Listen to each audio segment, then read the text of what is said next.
मेरा 20 साल का भतीजा अक्सर मुझे से शादी की जिद करता और मैं सारे दिन अपने आप को बचाती रहती। और एक रोज़ छुपकर मैं अपने भतीजे के साथ अपने कमरे में बैठ गई। मुझको खबर नहीं थी कि वह बाहर निकला तो मेरे तो होश ही उड़ गए। उस रात भतीजे ने मेरे साथ मेरे भतीजे की मेरे भतीजों को शादी का बहुत शौक था। मेरी शादी हुई तो वो कहने लगा कि चाची मेरी भी शादी करवा दीजिए। और जब मैंने पूछा कि लड़की कैसी चाहिए तो मुझे देखकर वो कहने लगा कि मुझे तो लड़की बिल्कुल आपकी जैसी ही चाहिए। और फिर वह मुस्कुराते हुए मेरे कमरे से बाहर निकल गया। मैं अपने भतीजे की नज़रों को देखकर परेशान होने लगी थी। दरअसल मेरे जेठ और जेठानी अब इस दुनिया में नहीं रहे थे और उनका इकलौता बेटा जो कि 20 साल का था हम लोगों के साथ ही रहता था। बार बार मुझे यही कहता कि मेरी शादी करवा दीजिए। जब भी मैं पूछती कि तुम्हें कोई लड़की पसंद है तो बताओ तो वो मुस्कुराकर मुझे कहता कि मुझे तो बस आपकी जैसी ही लड़की चाहिए। और इशारा करता। इससे तो यह भी ध्यान नहीं था कि मेरे पति भी उसे देख रहे हैं। मैं तो उसकी हरकतों से अब परेशान हो गई थी और घबराने लगी थी। एक बार मेरी सास और भतीजे दोनों मिलकर चाय पी रहे थे और मैं भी अपनी चाय का कप लेकर अपनी सास के पास जाकर बैठ गई। मेरे पति भी वहीं पर बैठकर चाय पी रहे थे और साथ ही में मोबाइल में चैटिंग भी कर रहे थे। मेरी सास बातों ही बातों में बताने लगी कि मेरी पति की मंगनी मौसी की बेटी की सहेली से हुई थी, लेकिन फिर मौसी की बेटी की सहेली को मलेरिया हो गया और उसको मलेरिया ऐसा पकड़ा कि उसकी जान ही चली गई। उस बेचारी को अपनी जान से ही हाथ धो बैठी। उसके बाद मेरी सास कहने लगी कि अगर वह जिंदा होती तो आज राजीव की बीबी तुम नहीं बल्कि वह होती। अभी मेरी सास यह सब बोल ही रही थी कि तभी मेरे भतीजा एकदम से बोल पड़ा और चाची मेरी बीवी होती। यह कहना ही था कि मेरी सास ने उसे प्यार से एक थप्पड़ लगा दिया और कहने लगी कि तुझे शर्म नहीं आती ऐसी बात करती हुए। चाची तो माँ समान होती है, चाची है वो तुम्हारी। वो कहने लगा हाँ तो अगर चाचा की शादी मौसी की बेटी की सहेली से हो जाती तो फिर चाची को तो मेरे लिए ही पसंद करती ना आप। मुझे ना जाने क्यों भतीजी की यह बात मुझे बहुत बुरी लगी। मेरी सास ने तो इस बात को हंसकर टाल दिया, लेकिन मैं वहाँ से उठकर किचन में चली गई। मेरे पति भी चुपचाप बैठे चाय पी रहे थे। उसके बाद तो मेरे सामने बार बार ये वाक़या होते ही रहता था। मेरे भतीजे को जैसे मौका मिलता वो कहता कि आप हमेशा लाल रंग का कपड़ा पहना करें, लाल रंग में आप बहुत प्यारी लगती है। मैं उसे घूरने लगी, शायद मेरी नागवारी को देखकर वह पीछे हट जाए चाहे, लेकिन बहुत ही ढीठ किस्म का लड़का था वो तो। मेरे पति बहुत ज़्यादा सीधे साधे थे। उसने कभी मुझसे ऐसी फरमाइश नहीं की कि तुम यह पहनकर अच्छी लगती हो या फिर तुम वो पहनकर अच्छी लगती हो।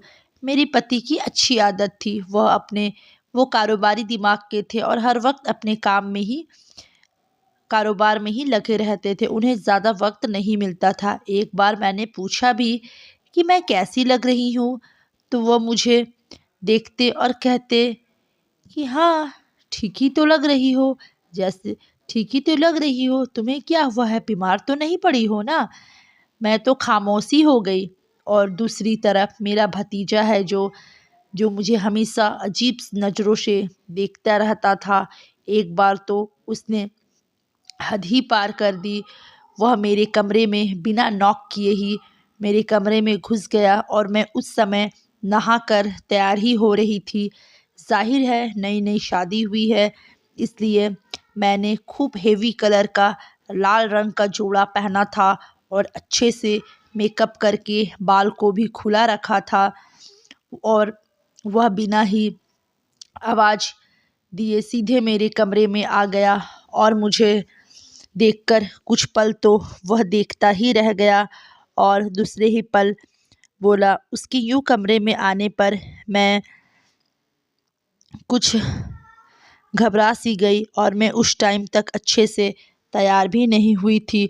और मैं उससे कहने लगी कि तुम्हें तमीज़ नहीं है क्या कि किसी के भी कमरे में आने से पहले उसे नॉक कर ले या उसे इजाज़त लिया जाता है और फिर कमरे में आया जाता है। ये क्या मुँह उठाए कमरे में चले आए, कौन कौन कैसा है कैसा नहीं। मेरा गुस्सा होने पर वह गुस्सा होने की बजाय मुस्कुराकर मुझे देख रहा था और कहने लगा, अपने कमरे में आने की इजाज़त लेनी होती है, आप कौन सा गैर है। आप यह कहकर वह मेरे बेड पर बैठ गया। मैं तो उसकी हरकतों से हैरान हो गई थी। मैंने कहा, तुम्हें कोई काम है क्या मुझसे? तो वह कहने लगा, हाँ मुझे आपसे बहुत ज़रूरी काम है। बैठिए ना, बैठकर बताता हूँ आपको। लेकिन मुझे यह बात ठीक नहीं लग रही थी कि अकेले कमरे में मैं किसी लड़के के साथ बेड पर बैठना मुझे अच्छा नहीं लग रहा था। मैंने कहा, मेरे पास अभी समय नहीं है, अभी सुबह का समय है तुम्हारी बेकार की बातें सुनने के लिए। अगर कोई ज़रूरी बात है तो बोलो, वरना मैं किचन में मुझे जाना है, मुझे अभी नाश्ता भी बनाना है। और यह कहकर मैं जैसे ही कमरे से बाहर निकलने के लिए मुड़ी तो मैं अपने पति से टकरा गई। मेरे पति कमरे में घुस ही रहे थे और मैं कमरे से निकल रही थी और हम दोनों आपस में टकरा गए। मेरे टकराने पर कहने लगे कि क्या हो गया है, क्यों भागे जा रही हो इतनी तेज़ी से।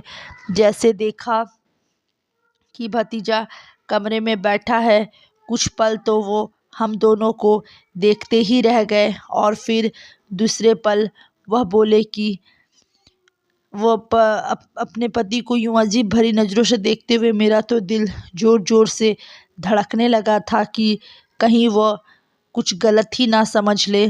फिर उन्होंने बड़े सख्त लहजे में मेरे भतीजे से कहा, तुम यहाँ क्या कर रहे हो? वह कहने लगा कि मैं तो चाची से बात करने के लिए आया था और पिछले 1 घंटे से हम दोनों बैठकर बात ही कर रहे हैं। चाचा आप भी आइए और बैठिए, बातें करते हैं। और बड़ी सफाई से उसने झूठ बोल दिया। मैंने कहा, नहीं नहीं, यह तो राजीव नहीं नहीं राजीव, यह तो झूठ बोल रहा है। मैं तो उसके साथ कोई भी बात नहीं कर रही थी और यह तो अभी अभी कमरे में आया है। मेरी बात सुनकर मेरे पति बोले, मैं पिछले 15 मिनट से यहाँ पर खड़ा हूँ और तुम 15 मिनट। मेरे पति कहने लगे, जाओ जाकर नाश्ता बनाओ, बातें करने के लिए तुम्हारे पास बड़ी फुर्सत होती है, थोड़ी काम की तरफ भी तो ध्यान दो। पहली बार मेरे पति ने मुझे इस तरह से बातें की और मुझे बहुत ही गुस्सा आया। मुझे बहुत ही गुस्सा आ रहा था अपने भतीजे पर और मैं गुस्से से उसे देखने लगी। फिर मैंने नाश्ता बनाया और फिर मेरे पति का मूड बहुत ख़राब था। रात को जब मैं सोने के लिए अपने कमरे में गई तो वो कहने लगे कि मुझे ऐसी औरतें बिल्कुल भी पसंद नहीं हैं जो कि लड़कों से बातें करती हो और लड़कों लोग के साथ हंसी मजाक करती है। तब मैंने अपने पति से कहा कि वह झूठ बोल रहा है। तो वह कहने लगे कि मैं वहाँ पे 15 मिनट से खड़ा घर पर आया हूँ और 15 मिनट से तुम कमरे में ही थी और वह भी कमरे में ही बैठा था। मुझे देखकर मुझे बेवकूफ़ मत समझो। मैंने तो अब यह ही किया कि मैं अब अपने भतीजे से कतराने लगी। मैंने उससे बातचीत करना बिल्कुल भी छोड़ दिया था। जब जहाँ वो होता मैं वहाँ से निकल जाती थी और कहीं और चली जाती थी। 5-6 दिन तक मेरे बदले रवैयों को चुपचाप मेरा भतीजा देखता रहा, लेकिन 1 हफ्ते बीत जाने के बाद वह कहने लगा कि आपको हुआ क्या है? जहाँ भी मैं बैठता हूँ आप उठकर वहाँ से चली जाती है और आप मुझसे बात भी नहीं करती है। मैंने क्या किया है? मैंने कहा तुमने उस दिन तुम झूठे हो। तुम्हारी वजह से तुम्हारे चाचा मुझसे नाराज़ हो गए थे। तुमने उस दिन झूठ क्यों बोला था? मुझे से गुस्से की नज़रों से देखते हैं। तुमने उस दिन झूठ बोला था कि उस दिन तुम 1 घंटे से मेरे साथ बैठकर बातें कर रहे थे। तो वह कहने लगा, मैंने तो यूं ही मजाक में कहा था। चाचा की तो आदत है। फिर वह मुझसे कहने लगा, आपको यही तो बताने आया था कि मेरे चाचा बहुत ही शक्की किस्म के आदमी हैं। उनको शक करने की आदत है। बड़ी गलत बंदे से आपकी शादी हो गई है। मुझे तो आपके बारे में सोच सोच कर भी अफसोस होता है। बस एक ही बात से मुझे कुछ अजीब है। मेरे पति, मैंने कहा ऐसी बात नहीं है और राजीव तो बहुत अच्छे इंसान हैं। बेहतर है तुम मुझसे दूर ही रहा करो। उसने मेरी बात पर अपना कंधा उचकाया और कमरे से बाहर चला गया। मैंने चैन की सांस ली और सोचा चलो उसे बात तो समझ में आ गई। फिर मेरे दिल में भी यह आने लगा कि मेरे पति अगर शक्की किस्म के आदमी है तो मुझे तो और भी एहतियात में रहना चाहिए। लेकिन मेरा दिल इस बात के लिए मान ही नहीं रहा था। उससे पहले कभी उन्होंने मेरे साथ ऐसा कोई भी बर्ताव या ऐसी कोई बातचीत नहीं की थी जिससे मुझे यह लगे कि मेरे पति शक्की किस्म के आदमी हैं। मेरी शादी को अभी बस 2 महीना ही बीता था। इस 2 महीने में मुझे यह महसूस नहीं हुआ, लेकिन कुछ दिन पहले से मुझे बहुत अजीब तरह से देख रहा था और बार बार मुझे भतीजे के बारे में सवाल करते। कभी कहते कि तुम गेट के पास खड़ी तो नहीं होती हो, दरवाज़ा तुम ही तो खोलती हो। मैं कहती हूँ नहीं नहीं, वो तो आपकी माँ ही खोलती है। वह कहने लगे, हाँ ठीक है, देखो बाहर के दरवाजे के पास नहीं जाना। बड़े आवारा किस्म के लड़के हैं हमारे मोहल्ले में।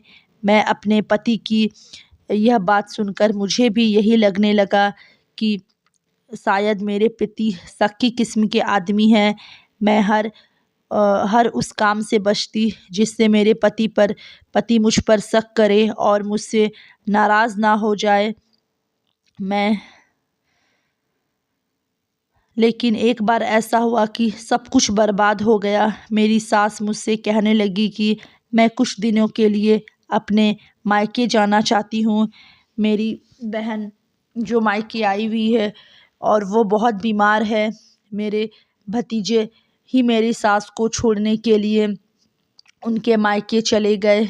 मुझे तो लगा कि मेरा भतीजा भी वहीं रह जाएगा, लेकिन वह तो मेरी सास को छोड़कर अगले ही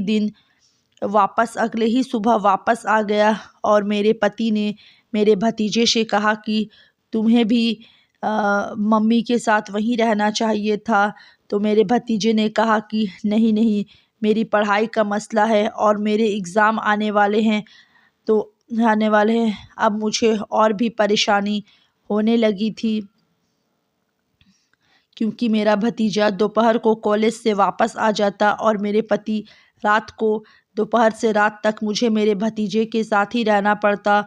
वह कहीं नहीं जाता और मेरे लिए यह वक्त बड़ी परेशानी से गुजरता था। मैं अपने कमरे में दरवाजे को लॉक करके बैठी रहती थी और यही इंतज़ार करती थी कि कब वह बाहर जाएगा तो मैं कुछ किचन का काम निपटाऊंगी। जब वह कॉलेज में होता तो मैं फटाफट से खाना बनाकर रख लेती थी और आटा गूँथ के सारे काम करके अपने कमरे में जाकर बैठ जाती थी। लेकिन रात को तो रोटी तो मुझे अपने पति के आने से पहले ही बनानी पड़ती थी और मैं यह देखती थी कि कब मेरा भतीजा घर से बाहर जाएगा, कहीं जाएगा, लेकिन मैं उसे कह नहीं सकती थी। जैसे ही वह घर से बाहर जाता और मुझे दरवाजे के बंद होने की आवाज़ सुनाई देती, मैं अपने कमरे से निकल जाती और फटाफट से रोटियां बनाने लग जाती थी और उसके आने से पहले मैं रोटी बनाकर फिर से कमरे में बंद हो जाती थी।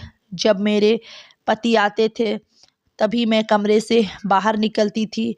खाने के दौरान मेरे भतीजे मुझे देखते रहते थे, जैसे मुझसे कुछ कहना चाहते हो। मेरी कोशिश थी कि मैं जल्द से जल्द यह दिन गुजारूं और मेरी सास वापस आ जाए, क्योंकि यह कमरे में हर दिन बंद रहने से मुझे घुटन सी होती थी।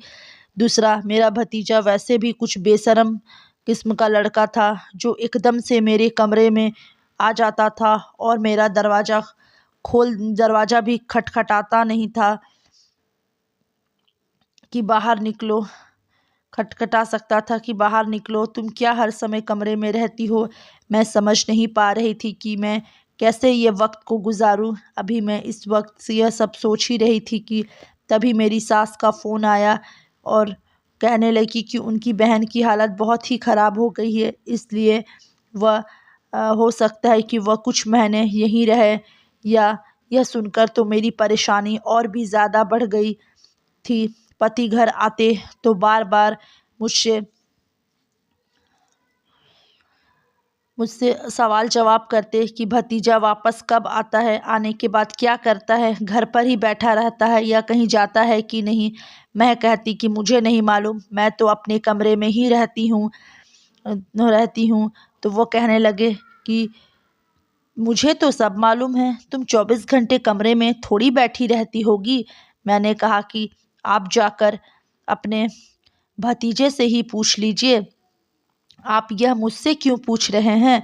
आप और ये कैसी कैसी सवाल मुझसे पूछते रहते हैं। आप कहना क्या चाहते हैं, एक बार मुझे सब बता दीजिए। मैं अपनी पति की बातों से तंग आ चुकी थी। तो मेरे पति कहने लगे बता दूंगा। फिर मेरे करीब आकर कहने लगे, देखो, मुझे शक करने की आदत नहीं है, लेकिन अगर मैंने कभी भी कुछ ऐसा वैसा सुना तो तुम्हें मालूम है कि मैं बहुत सख्त किस्म का इंसान हूँ, बहुत बुरे तरीके से पेश आऊँगा। मैं अपने पति की धमकी सुनकर तो मैं और ज़्यादा परेशान होकर रह गई कि एक बार मेरा भतीजा घर आया तो बड़े ही बदहवास सा लग रहा था। बार बार अपने पसीने पोंछ रहा था और मुझसे कहने लगा कि चाची, कुछ देर के लिए मुझे अपने कमरे में छुपा लीजिए। मैंने कहा कि ऐसा भी क्या हो गया है। तो वह कहने लगा, अभी बताने का वक्त नहीं है, प्लीज़ मुझे अपने कमरे में छुपा लीजिए। जिस कदर वह परेशान लग रहा था, ज़रूर कोई ना कोई बड़ी बात हुई होगी, ना जाने उसे क्या हुआ था। फ़िलहाल मैंने उसे कहा कि ठीक है, तुम मेरे कमरे में जाकर छुप जाओ। और मैं किचन में आ गई और यही सोचने लगी कि आखिर उसे हुआ क्या है, यह ऐसा क्या करके आया है जो इस तरह से डर रहा है और इस तरह से परेशान है, और उसके चेहरे का रंग भी उतर गया है, उड़ा हुआ था। मेरे भतीजे को आए लगभग 3 से 4 घंटे हो गए थे और वह अभी तक कमरे से बाहर नहीं आए थे। मैं नहीं आए थे और मुझे भी कोई बात का पता नहीं चला कि अचानक से दरवाजे पर दस्तक हुई। अभी शाम के 6 ही बज रहे थे। हमारे घर में तो इस समय कोई आता जाता भी नहीं है। उस समय कौन आ गया? मेरे पति तो रात के 10 से 11 बजे ही वापस आते थे। मैंने पूछा कि कौन हो? तो मेरे पति कहने लगे दरवाज़ा खोलो। उनका लहज़ा बहुत ही सख्त था। मैंने दरवाज़ा खोला तो वो कहने लगे कि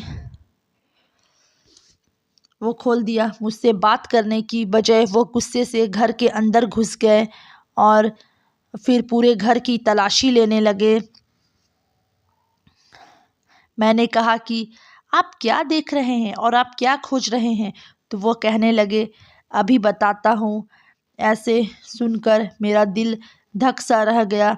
मुझे समझ में नहीं आ रहा था कि वह किस बारे में बात कर रहे हैं। उन्होंने जब सारे कमरों की तलाशी ले ली तो फिर लास्ट में मेरे कमरे का दरवाज़ा खोला। जैसे ही उन्होंने दरवाज़ा खोला, कमरे के अंदर मेरा भतीजा छुपा हुआ था और वो बाहर निकला और मेरे पति उसे ज़मीन पर पटक दिए और कहने लगे कि देखो वही हुआ जिसका मुझे शक था। यह हमारे कमरे में क्या कर रहा था? जबकि इसका अपना कमरा मौजूद है, तो फिर यह हमारे कमरे में क्या कर रहा है? मैंने कहा कि मुझे क्या पता, यह तो 3-4 घंटे पहले ही आया है। बहुत परेशान था और मुझे कहने लगा कि मुझे अपने कमरे में छुपा लीजिए। मैंने उसे कमरे में छुपा लिया। मैं तो कब से किचन में काम कर रही थी। मेरी बात अभी मुंह तक में ही थी कि मेरे पति ने मुझे एक थप्पड़ खींचकर मार दिया और कहने लगे कि झूठ बोलती हो। ना जाने कब से इसे अपने कमरे में बैठा कर रखा है और ना जाने इसके साथ क्या क्या कर रही हो, क्या क्या करती हो। मैं तुम्हें अपने घर में नहीं रख सकता हूँ। चलो निकलो मेरे घर से।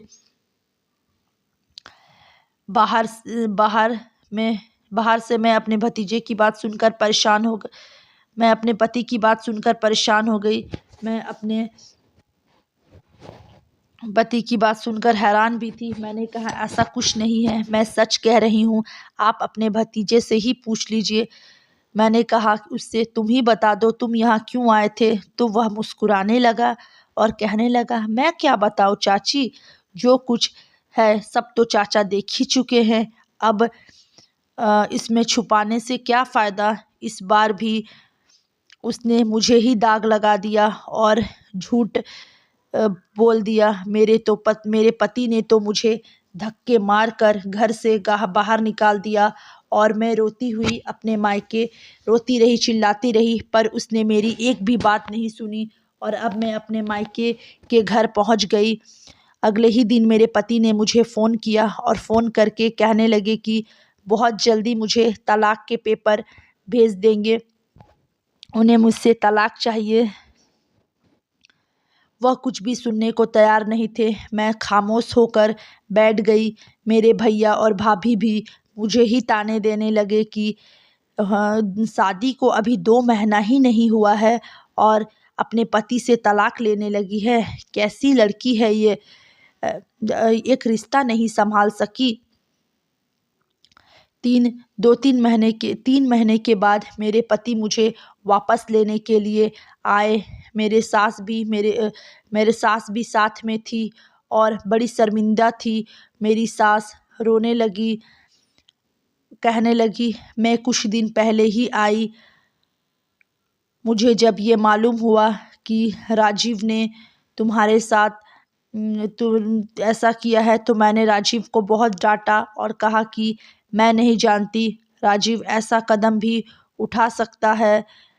असल में उसे शुरू से ही शक की बीमारी है और वो हर छोटी छोटी बात पर शक किया करता है। मेरा छोटा बेटा, मेरा बड़े बेटे का बेटा का लड़का भी शक का इलाज करने के लिए उसने जानबूझकर अपने चाचा के सामने ऐसा रवैया रखा कि जब तुम्हारे और उस ऐसा रखा कि तुम्हारे और उसके बीच कोई गलत बातचीत चल रही हो, तब राजीव ने तुम्हें घर से निकाल दिया। राजीव को एहसास हुआ कि उसे तुमसे सच में मोहब्बत हो गई है। 3 महीने में ही उसने अच्छी तरह से एहसास हो गया कि वह तुम्हारे बगैर नहीं रह सकता है। फिर उसने मुझसे मिन्नतें की और मेरे भतीजे ने भी कहा कि मेरे चाचा को कुछ इस तरह से शक करने की आदत है कि वो चाची की ज़िंदगी को बहुत ही ख़राब बना देते।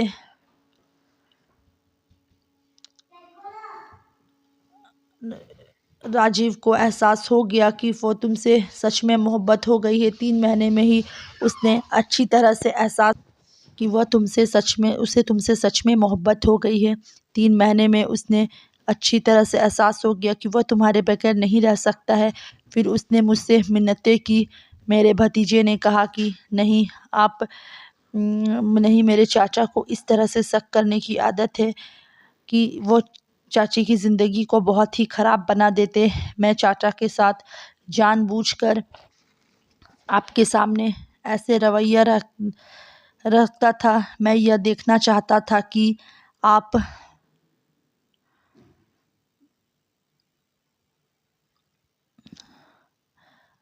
आपने उसे एक कच्ची डोर की तरह समझा। मैं आपको एहसास दिलाना चाहता था कि यह रिश्ते कितने अनमोल होते हैं। राजीव को अपनी गलती का एहसास हो गया था, इसलिए आज ये मुझे अपने साथ घर ले आए और दोबारा कभी भी मुझ पर शक नहीं करेंगे। उन्होंने ये वादा किया मुझसे, और मेरे भतीजे ने जो यह सब किया वो एक इलाज का हिस्सा था, ताकि वह अपने चाचा को एहसास दिला सके कि अगर वह मुझे किसी के साथ बातचीत करते देखे या फिर मेरे कमरे में कोई मौजूद हो, तो इसका मतलब यह नहीं है कि मैं बुरी औरत हूँ। तो दोस्तों, कहानी यहीं तक थी। अगर कहानी अच्छी लगी होगी तो वीडियो को लाइक ज़रूर कीजिएगा। चैनल पर नए आए हो तो चैनल को सब्सक्राइब करना बिल्कुल भी नहीं भूलिएगा। मिलती हूँ नेक्स्ट वीडियो पर। तब तक के लिए बाय बाय, टेक केयर। धन्यवाद दोस्तों।